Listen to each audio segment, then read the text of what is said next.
अस्सलाम वालेकुम दोस्तों, क्या हाल है जी दोस्तों, ठीक हो। आज बोर चलता पे सारा कणक को पानी लेंदे पे हैं। मैं कहा चलो आज दोस्तों को अपना बोर दिखावा तो चलता होया भी आज सारा बोर किवें चलता पे। ये कणक को पानी लगा पिए दे पे, ये सारा आज बोर चलता पे। इतना पानी का आबशार बड़ा ज़बरदस्त बनता है। इस आबशार के उत्ते बह के मैं धाना छई रहा, बड़ा मज़ा आता है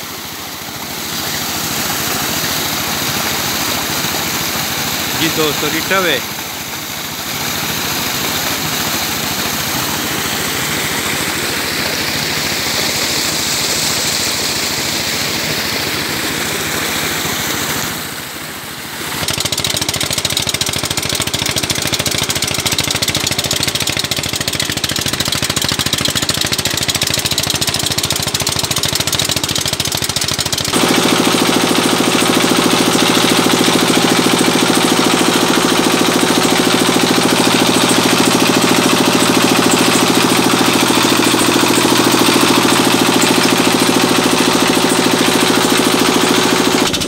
जी दोस्तों, ये मालवा से घाव आए हुए थे। ये कणक के दोस्तों,